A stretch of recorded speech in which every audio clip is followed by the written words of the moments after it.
మత్తయి సువార్త 10వ అధ్యాయం.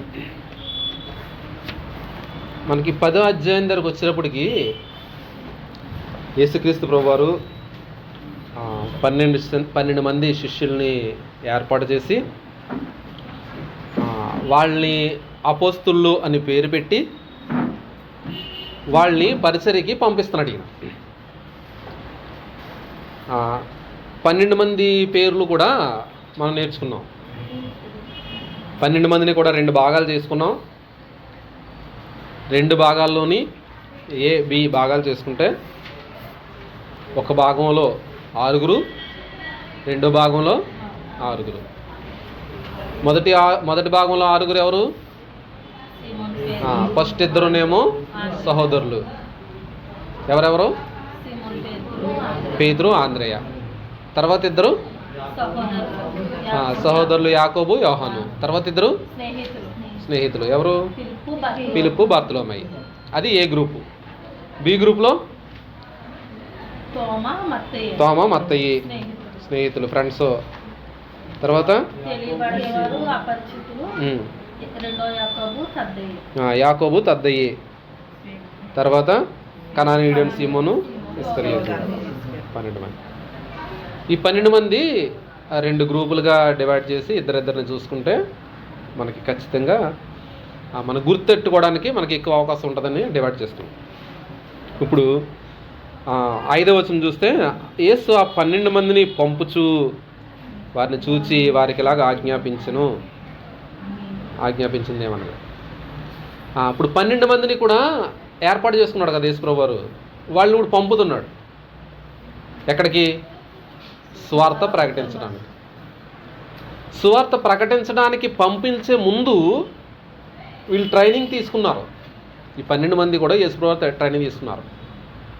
ఇప్పుడు వెళ్ళి చెప్పాలి. వీళ్ళు ఏం చెప్పాలి? వాళ్ళకి బోధించాలి. వెళ్ళినోళ్ళకి బోధించాలి.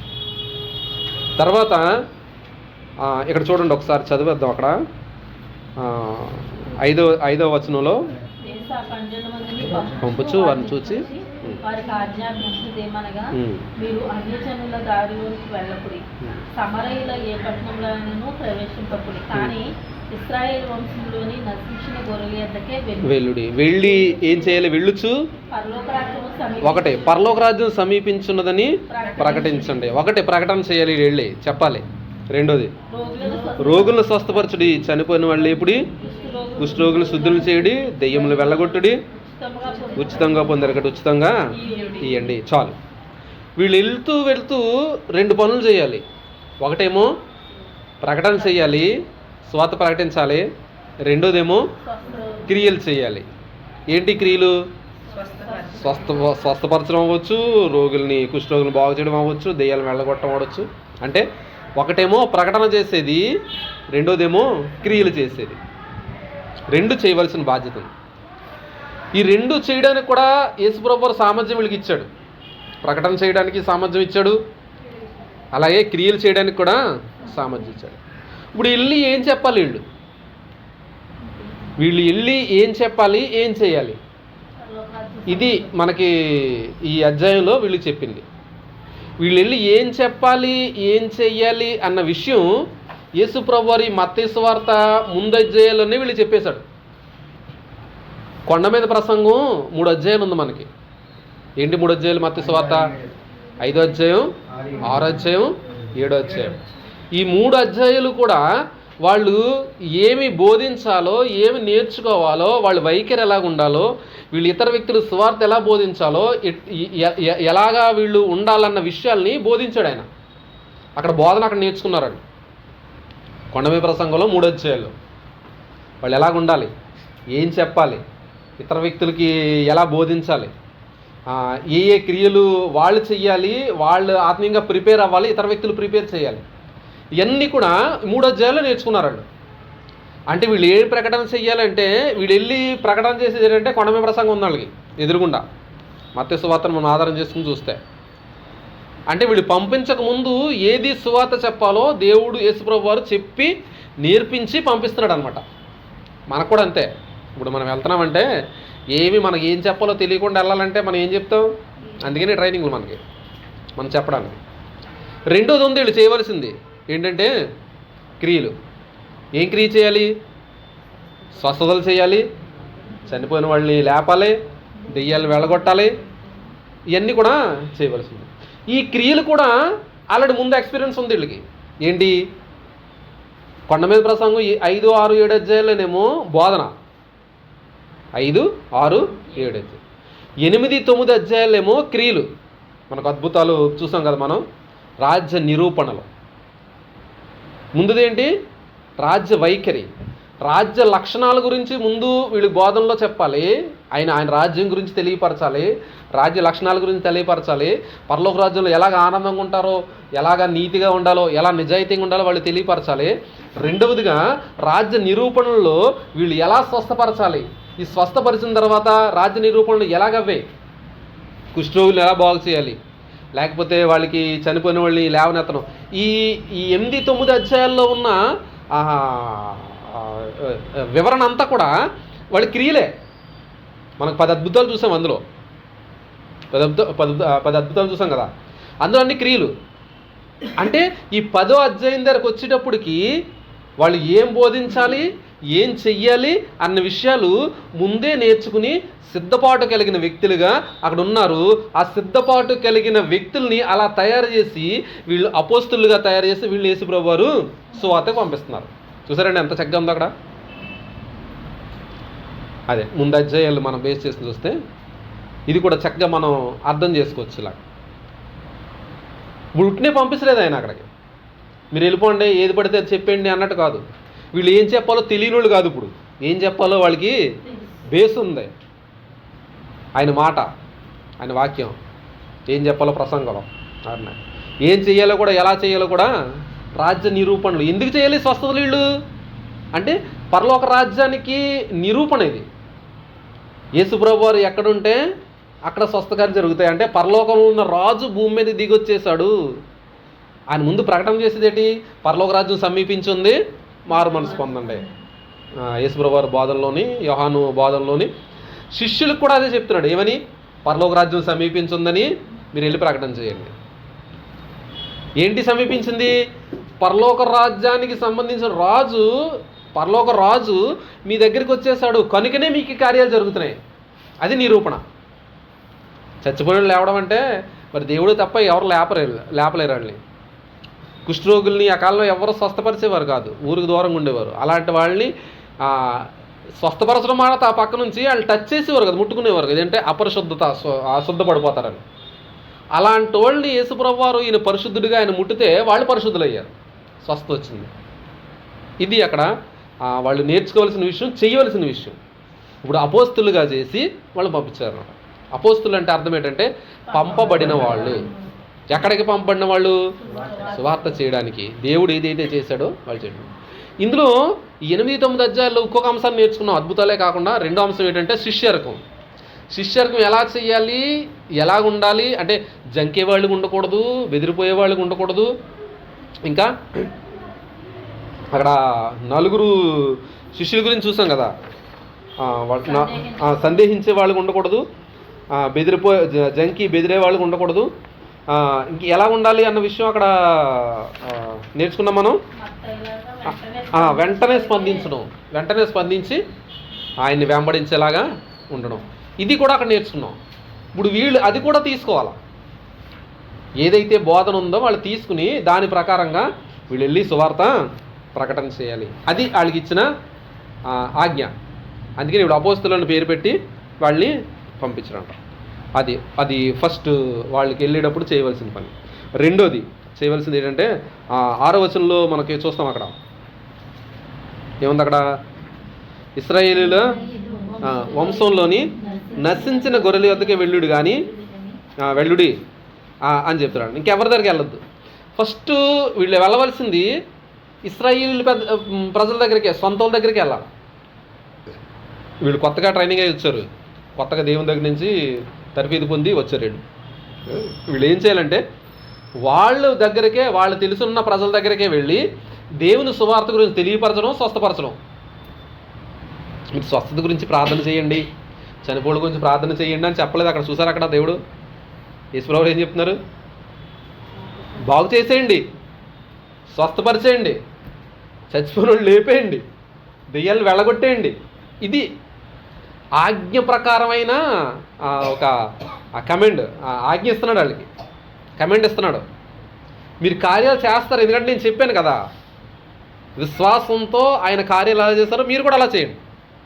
అదే అంటే చెప్తున్నాడు అంట.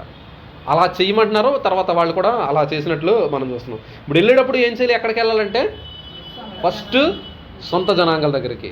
పరిసరలో మనం కూడా వెళ్ళేటప్పుడు కొత్తగా వెళ్ళేటప్పుడు క్రైస్తవుల దగ్గరికి లేదా క్రైస్తవ గృహాల్లోనూ ఎక్కడ సువార్త ప్రకటించాలని అక్కడికే వెళ్ళి ముందు అక్కడి నుంచి డెవలప్ చేయడం, మనం అక్కడి నుంచి వెళ్ళడం, అక్కడి నుంచి సువార్తలు మనం ప్రకటనలు చేయడం. అది యేసుప్రభు వారు మనకి నేర్పించింది. శిష్యులు కూడా అలా చేసుకొచ్చారు. దాని తర్వాత అక్కడ వెళ్ళనంటున్నారు. తర్వాత 8వ వచనంలో 9వ వచనం, మీ సంచుల్లో బంగారాన్ని కానీ వెండిని కానీ రాగిని కానీ జాలె 2 ఎంగిలు కానీ చెప్పులైనను చేతికర్ణను సిద్ధపరచుకొనవద్దు, పనివాడు తన ఆహారంకు పాత్రుడు కాడా. మరియు మీరు ఏ పట్టణంలోకి వెళ్తారో, ఏ గ్రామంలోకి వెళ్తారో అక్కడ ప్రవేశించినప్పుడు అందులో ఎవడైతే యోగ్యంగా ఉన్నవాడో చూసుకుని అక్కడే ఉండి వెళ్ళే వరకు మీరు అక్కడనే బస చేయండి. ఆ ఇంట్లో కానీ ఎవరైనా చేర్చుకున్నారనుకోండి, ఆ ఇంటి శుభమని చెప్పి చెప్పండి. లేకపోతే ఆ ఇంట్లో చేర్చుకుంటే కనుక మళ్ళీ సమాధానం మీ మీదకి వస్తుందని చెప్తున్నాడు. చేర్చుకోకపోతే కనుక వాళ్ళు అక్కడ మీ పాత్రలు దులిపేసి వచ్చేయండి అని చెప్తున్నాడు. ఇందులోని 15 వరకు ఉన్నది. తర్వాత చేర్చుకోలేని వాళ్ళకి శిక్ష ఉంటుంది, అంటే అక్కడ సువార్తకి అంగీకరించిన వాళ్ళకి శిక్ష ఉంటుంది అన్న విషయాలు 15వ వచనంలో కనబడుతుంది. ఇక్కడ చెప్పే విషయాల్లో మెయిన్ మనం గుర్తించవలసింది ఏంటంటే, మీరు అక్కడికి వెళ్ళేటప్పుడు చెప్పేటప్పుడు మీ దగ్గర ఏం తీసుకెళ్ళక్కర్లేదు అంటున్నాడు. ఆహారం తీసుకెళ్ళొద్దు, డబ్బులు తీసుకెళ్ళొద్దు, చేతికరం తీసుకెళ్ళొద్దు. ఏమి అంటే వాళ్ళు ఎక్కడికైనా వెళ్తున్నారంటే ఒక సంచి తీసుకునేవారు, బట్టలు పెట్టుకునేవారు, ఆహారానికి ఏమైనా రొట్టెలు ఏమి తీసుకెళ్ళేవారు, సెక్యూరిటీ ఉండడానికి కర్ర ఏదోటి తీసుకెళ్ళేవారు. అడవిలో అది ప్రయాణాలు కదా వాళ్ళకి. ఈయన అంటున్నాడు ఏమీ తీసుకెళ్ళొద్దు అంటున్నాడు యేసుప్రభు. ఎందుకు ఈ మాట చెప్పారంటే, వీళ్ళు శిష్యులు పూర్తిగా దేవుని మీదే ఆధారపడి ఉండాలి, అది ముఖ్యాంశం అక్కడ. ఏంటి? పూర్తిగా దేవుని మీదే ఆధారపడి ఉండాలి, దేవుని మీదే నమ్మకం కలిగి ఉండాలి, దేవుని మీదే విశ్వాసం కలిగి ఉండాలి. ఇది పరిచర్యకి ముఖ్య ఉద్దేశం, ముఖ్య లక్షణం మనకు కలిగి ఉండవలసింది. ఆయన మీద పరిచర్యకి పెట్టుకోకుండా డబ్బు మీద వాళ్ళ ఆశ పెట్టుకుని, లేకపోతే డబ్బు మీదే మనసు పెట్టుకుని, లేకపోతే ఆహారం మీద మనసు పెట్టుకుని, ఎవరేం చేసేస్తారో అని, లేకపోతే వాళ్ళ మీద మనసు పెట్టుకుని ఇట్లన్నీ చేస్తూ ఉంటే కనుక దేవుని మీద నుంచి నమ్మకం డైవర్ట్ అయ్యి లేకపోతే మారి ఇతర వ్యక్తులకి లేదా డబ్బుకి ఇటు మీదకి వెళ్ళిపోయే అవకాశం ఉంటుందంట. అందుకని దేవుడు చెప్పాడు, యేసుప్రభు చెప్పేది ఏంటంటే, మీ నమ్మకం దేవుని మీద మాత్రమే పెట్టుకోండి. దాని గురించి అక్కడ చెప్పడం అన్నమాట. వెళ్ళేటప్పుడు కూడా వెళ్ళండి, మీ సంచుల్లోని ఏం వేసుకోండి వెళ్ళండి అని చెప్పి. తర్వాత సందర్భాల్లో మళ్ళీ తర్వాత మనం ధ్యానం చేస్తాం. లాస్ట్కి వచ్చేటప్పటికి ఆయన సిలువ వేయబడే సమయం వచ్చినప్పటికి మళ్ళీ పంపిస్తారు కొంతమందిని. అక్కడ పంపించినప్పుడు మాత్రం మీరు ఫస్ట్ మీ దగ్గర ఏం తీసుకోవద్దన్నాను కదా, ఇప్పుడు కావాల్సిన వాళ్ళు తీసుకెళ్ళండి అని మళ్ళీ ఇదే లిస్టు చెప్పి అక్కడ ఈసారి తీసుకెళ్ళండి అని చెప్తాడు. అంటే మొట్టమొదట వీళ్ళకి ఉండవలసిన నమ్మకం దేవుని మీదే ఉండాలి అని, అంటే విశ్వాసం దేవుని మీదే పెట్టుకోవాలన్న ఆ మాటలో ఇక్కడ తెలియపరుస్తారంట. అది అక్కడి నుంచి నేర్చుకునేది. తర్వాత ఇక్కడ చూడండి, బుక్లో చూడండి, మనకి 18వ పాఠం 18వ పాఠంలో తీసారా, ఈ ఫస్ట్ పాయింట్ మనకు కనబడుతుంటుంది. ఒకటి గృహాల్ని దర్శించుట. గృహాల్ని దర్శించుట ఇక్కడ చాలా చక్కని రీతిగా రాయబడి ఉన్నాయి అన్నీ కూడా. మనకి కొన్ని పాయింట్స్ కింద ఇచ్చారు. ఒక పాయింట్ ఏంటంటే, ఉన్న 10వ అధ్యాయం అంతట్లోని కూడా 10-11 అధ్యాయాల్లో అక్కడ వాళ్ళు ఎదురయ్యే సమస్యలు, వాళ్ళు చేసే పనులు, ఎదురయ్యే సమస్యలు అన్నీ కూడా రాయబడి ఉన్నమాట. ఒకటేమో గృహాలని సందర్శించడం, రెండోదేమో పాయింట్ ఏమో హింస లేకపోతే శ్రమలో, మూడోదేమో శ్రమలు వస్తే ఒకేలా ఎలాగ ఎదుర్కోవాలి అన్న విషయాలు. ఈ విషయాల గురించి మనకి ఈ పాఠంలో 18వ పాఠంలో మనకి కనబడతాయి. గృహాలు దర్శించడం ఇప్పుడు చదువుకున్నాం కదా. ఇప్పుడు ఇందులోని ఈ 6 నుంచి 15వ వచనం వరకు ఉన్న భాగాల్లో మీరు వెళ్ళినప్పుడు ఇద్దరిద్దరుగా వెళ్ళమంటాడు. ఇక్కడ చూడండి మార్కు సువార్తలో 6వ అధ్యాయము 6-7 వచనాల్లో 6వ అధ్యాయము 6-7 వచనాలు మార్క్ సువార్త.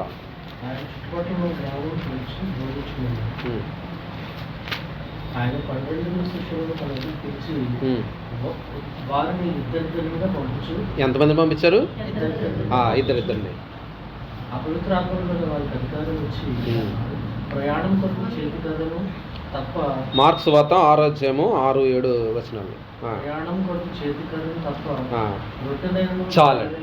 ఇక్కడ ముఖ్యమైన పాయింట్ ఏంటంటే మీరు వెళ్ళినప్పుడు ఇద్దరిద్దరికి వెళ్ళాలి, ఒకళ్ళు వెళ్ళడానికి కుదరదు.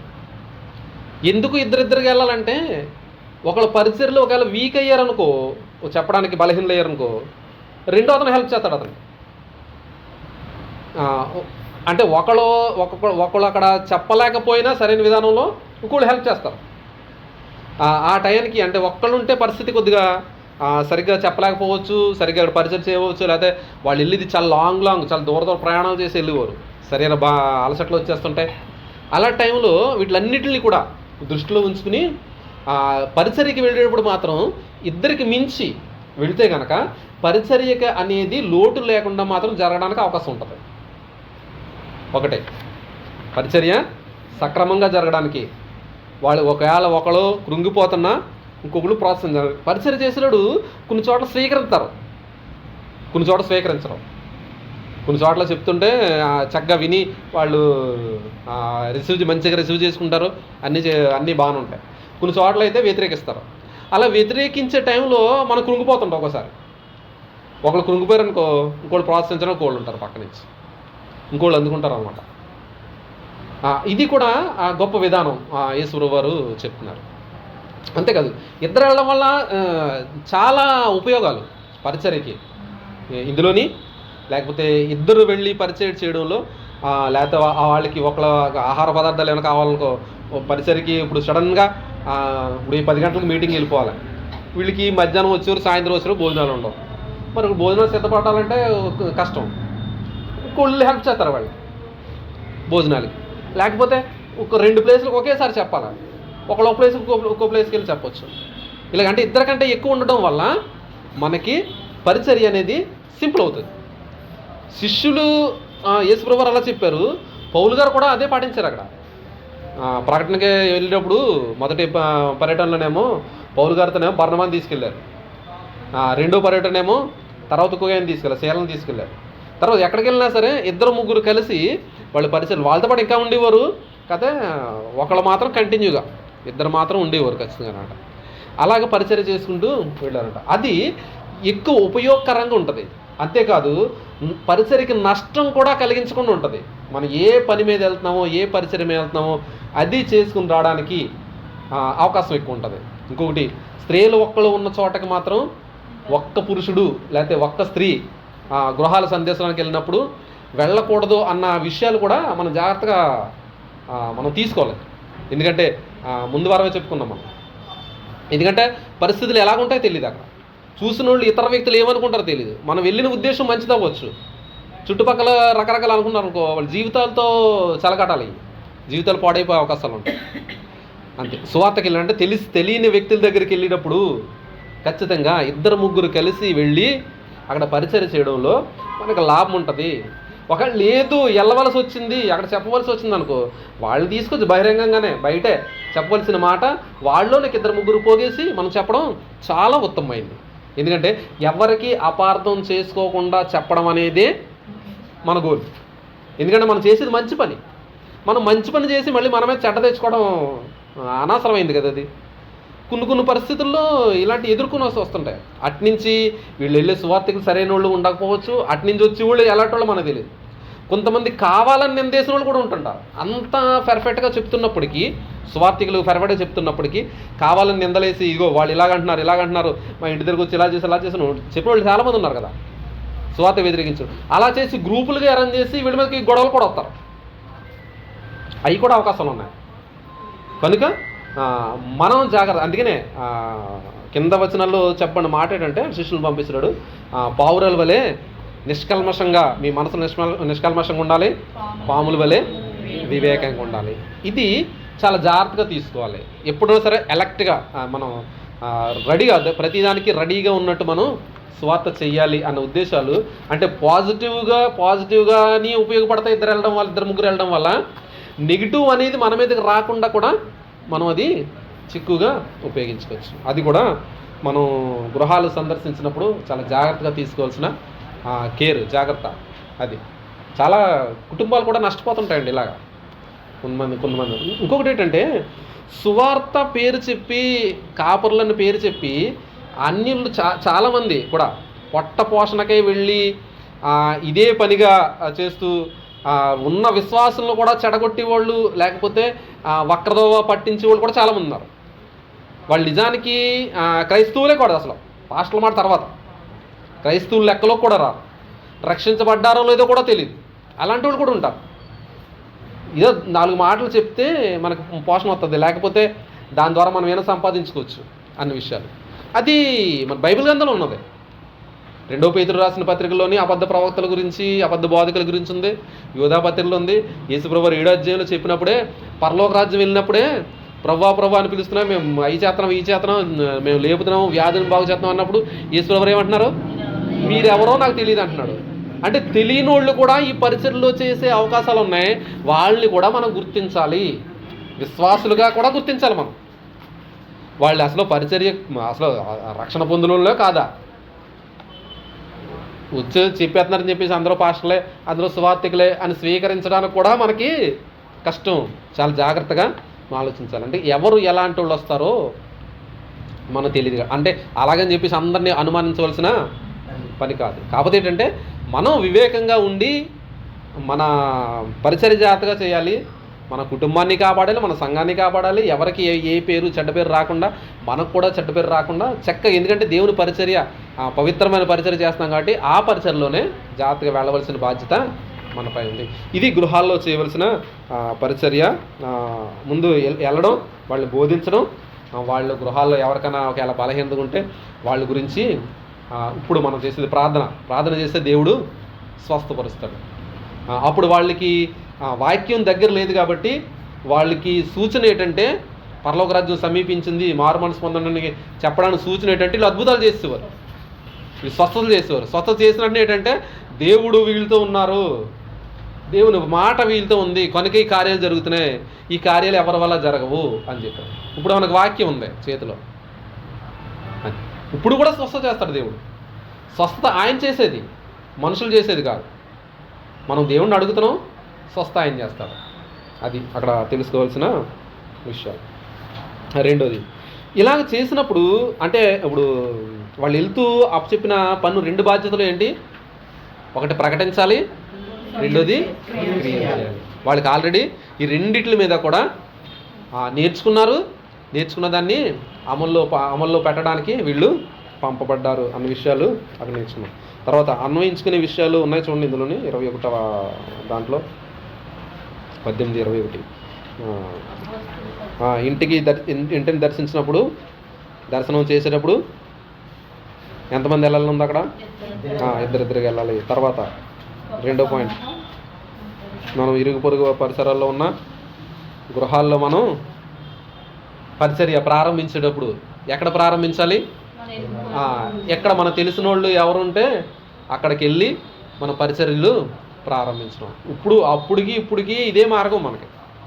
ఎక్కడ మనం దేవుని పరిచర్య మనం ప్రారంభించాలంటే తెలిసిన వాళ్ళ దగ్గరికి ఎక్కడికైనా వెళ్ళడం, వాళ్ళకి ప్రార్థనలు చేయడం, లేకపోతే అక్కడ పరిచర్య ప్రారంభించడం. వెళ్ళి నుంచి వచ్చే వరకునంట అక్కడే ఉండాలండి, మరి ఇంకో చోటకి వెళ్ళక్కర్లేదు, మీరు వాళ్ళు చేర్చుకుంటారు మిమ్మల్ని అని చెప్పేసి. నిజంగా కొన్ని పరిస్థితుల్లోకి వెళ్ళినప్పుడు కొన్ని చోట్లకి చాలా ప్రేమగా స్వీకరిస్తుంటారు. వాళ్ళు నిజంగా మెచ్చుకోవాలి, ఎందుకంటే దేవుని ఆత్మ వాళ్ళ నుండి నడిపిస్తుంటుంది. ఆ గౌరవాన్ని కూడా మనం కాపాడుకుని మన పరిచర్య చక్కని రీతిగా జరిపించవలసిన బాధ్యత కూడా మన పని ఉంది. మనం పరిచర్య ఎక్కడికి వెళ్ళినా ఏపీఎస్పీ ప్రాంతంకి వెళ్ళినప్పుడు అలాగే ఎవరో తెలియకపోయినా వాళ్ళు చేర్చుకోవడం, ప్రార్థన ఎక్కడ అటెండ్ అని చెప్పడం. అలాగే ముందు గైగలపాడు ప్రాంతం, ఆ పర్సన్స్ ఎవరో మాకు తెలియదు, అసలు వెళ్ళి మాట్లాడినట్టు ఇక్కడ అటెండ్ ప్రార్థన అని చెప్పడం. అది నిజంగా దేవుడు అద్భుత కార్యాలు ఇవి. అది మనం జాగ్రత్త తెలుసుకుని, అంటే ఈ లెసన్లో మనం నేర్చుకోవాల్సింది ఏంటంటే, మనం ఇప్పుడు ఆల్రెడీ సగం క్లాస్కి వచ్చేసాం కదా, సగం నేర్చేసుకున్నాం ఇప్పుడు బైబిల్ గురించి. ఇప్పుడు నుంచి యేసుప్రభువు వారు మనం చెప్పింది మనం పంపిస్తున్నాడు మనల్ని అనమాట. ఇప్పుడు నేర్చుకున్న వాటిని మనం బోధించడానికి, క్రియలు చేయడానికి మనల్ని ప్రోత్సహించి మనల్ని పంపిస్తున్నాడు అన్నట్టు. ఆయన చేయండి, పరిచయం చేయండి, సాక్షులుగా మనం ఉండడం. శిష్యరికం మనం చేసేది ఏంటి ఇప్పుడు? శిష్యరికం. శిష్యరికం అంటే గురువు గారు ఏది చేస్తారో అది మనం వెంబడించి చేసుకెళ్ళిపోవడం. అదే శిష్యుడు చేసే పని. ఆయన ఏది చేయమన్నాడో అది చేయడం, ఆయన ఏది చేస్తున్నాడో అది చేసుకెళ్ళిపోవడం శిష్యరికం. అది చేసుకుంటూ మన గృహాల్లో పరిచర్యలు చేస్తూ ఆ రాజ్య వ్యాప్తి చేయడం. ఇందులో ముఖ్య ఉద్దేశం ఏంటంటే గృహాల పరిచర్య అవ్వచ్చు, స్వార్థ ప్రకటన అవ్వచ్చు, అద్భుత కార్యాలు చేయడం అవ్వచ్చు.